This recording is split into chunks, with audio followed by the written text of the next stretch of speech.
April 30th, 1943.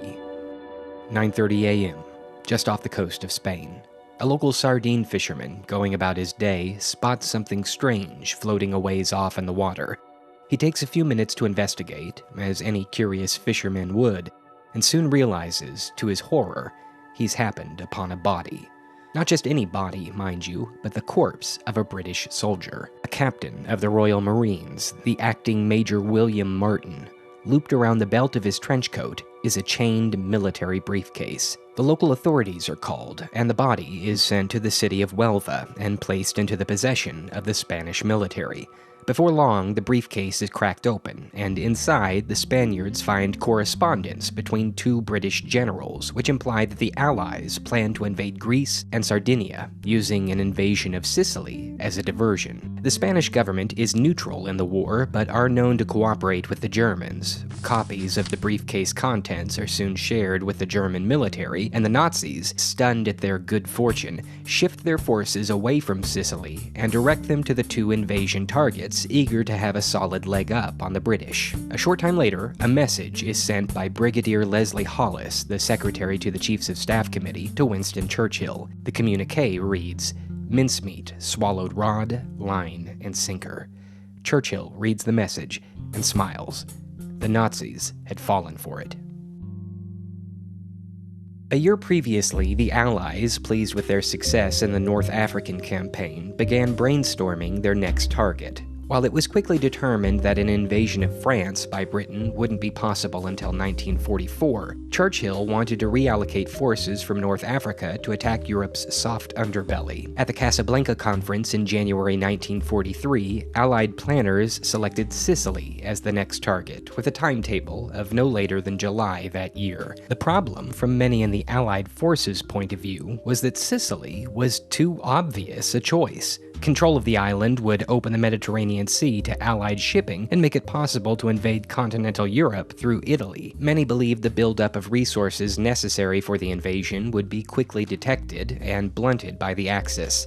With this in mind, the British began quietly working on a secret operation that would confuse the Germans as to where the invasion would take place. Time was of the essence. They had until July to craft, execute, and complete the mission, or the invasion of Sicily would be short-lived. The operation would be overseen by the 20 Committee, which oversaw the Double Cross system, a counter-espionage and deception operation of the British Security Service. From this, two men, Ewan Montagu and Charles Chamondelay, were chosen to design and carry out the covert operation. The men took their inspiration from the Trout Memo, a 1939 wartime document which detailed a list of ways that enemy forces could be fooled or, like Trout, lured in.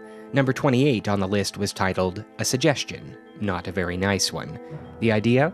Plant misleading documents on a corpse that would be found by the enemy. Chamondelay's spin on the idea was simple. Obtain a body from a hospital in London, fill its lungs with water, and place fake documents in an inside coat pocket. The body would then be airdropped near a shoreline, and upon finding it, the enemy would believe that they had stumbled upon important military plans from a downed soldier who had drowned after crashing into the sea. The execution of this plan presented several problems, the most obvious of which was, how do you procure a body for such a mission? Montagu and Chamondelay enlisted the help of Sir Bernard Spilsbury, a famous British pathologist, to determine what kind of body they needed and what factors they would need to take into account to fool a hypothetical Spanish pathologist into believing the cadaver to be genuine. Spilsbury informed the men that air crash victims often died from shock, not drowning, so the body's lungs would not necessarily need to be filled with water.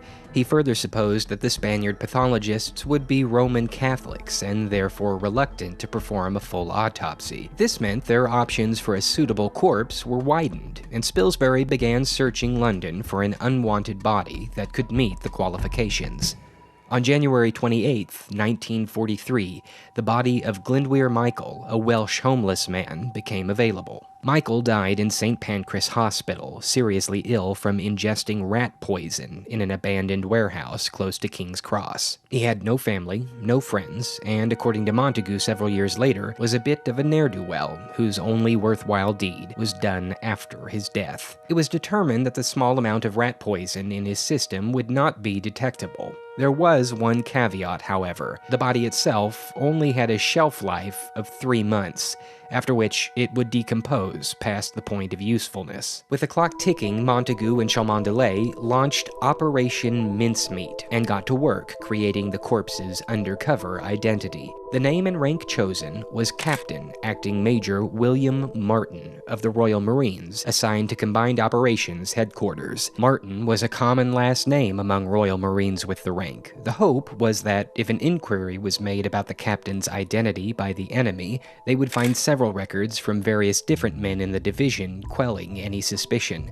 But Montagu and Cholmondeley went even further, crafting an entire background for William Martin and filling his pockets with items meant to support the legend, including a letter from his fictitious father, an overdraft notice from Lloyd's Bank, a receipt for a diamond engagement ring, and 2 letters from a fictitious fiancée named Pam, accompanied by a photograph in which an MI5 desk clerk named Jean Leslie posed as a stand-in. Also included on the captain's person were cigarettes, a pencil stub, some keys, theater tickets, a hotel receipt, a book of stamps, and a silver cross and medallion of Saint Christopher, meant to convince the Spanish pathologists that he was a fellow Roman Catholic, and thus further discourage them from performing a complete autopsy. Along with the pocket litter, the operation crafted a thorough timeline of Captain William Martin's activity in London from April 18th to the 24th. All these details combined illustrate a substantial effort to establish as much evidence of authenticity as possible. But most important of all was the document meant to mislead the Germans, a personal letter from Lieutenant General Sir Archibald Nye, Vice Chief of the Imperial General Staff, to General Sir Harold Alexander, commander of the Anglo-American 18th Army Group in Algeria and Tunisia under General Eisenhower. This letter would make reference to an impending attack on the Balkans. In the event the Spanish returned the captain's body and the attached documents to the British, a single black eyelash was placed inside the letter as a way to know whether it had been opened. Cholmondeley's plan originally called for the body to be airdropped into the sea, but seaplanes were quickly determined to be too loud and open to discovery. Simulating the air crash with an actual plane was logistically impossible. The team eventually settled upon delivering the body via covert submarine. On April 13th, with the plan finally in place, the chiefs of staff met and agreed to give the go-ahead for the operation, pending Churchill's approval. 2 days later, Colonel John Bevan, the head of London Controlling Section, met with the Prime Minister to inform him of the plan. Taking great care to explain the drawbacks, Bevan warned Churchill that any number of things could go wrong, including that the Spanish might return the corpse to the British without even opening the letter. Laying in his bed, clothed in a dressing gown and smoking a cigar, Churchill responded by quipping, "In that case, we shall have to get the body back and give it another swim." In the early hours of April 17th, the body of Captain Acting Major William Martin of the Royal Marines was outfitted and placed in a canister.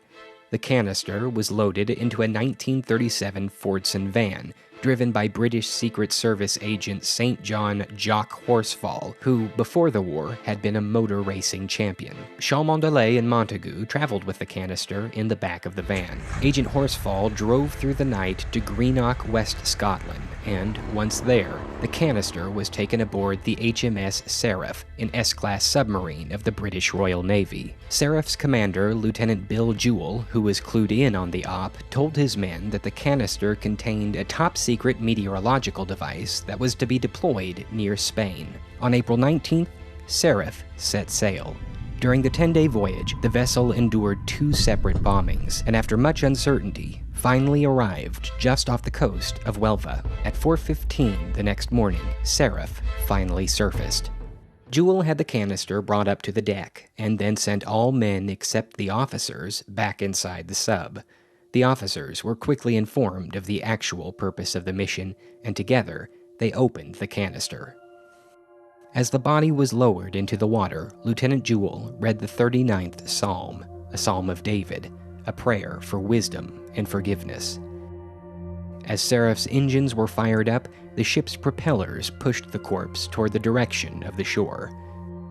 A few minutes later, Seraph dove, and all was quiet. The body of Captain Acting Major William Martin of the Royal Marines drifted aimlessly for a few hours until finally catching the attention of a local sardine fisherman.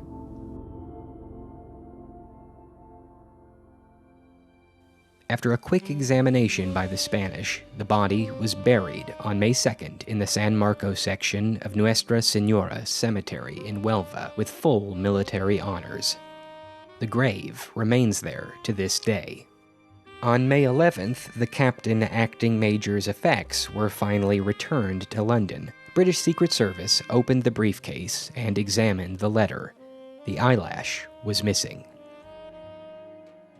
Toward the end of June, the Nazis shifted their forces to the Balkans, leaving Sicily wide open. In July, the Allies invaded. By mid-August, Sicily fell. 10 years to the day after Operation Mincemeat was given the go-ahead by the Chiefs of Staff, the author of the Trout Memo, which inspired the operation, wrote another document, this time a novel. The author was Ian Fleming, and the book was Casino Royale, an espionage thriller, which introduced the world to the fictional British secret agent, James Bond.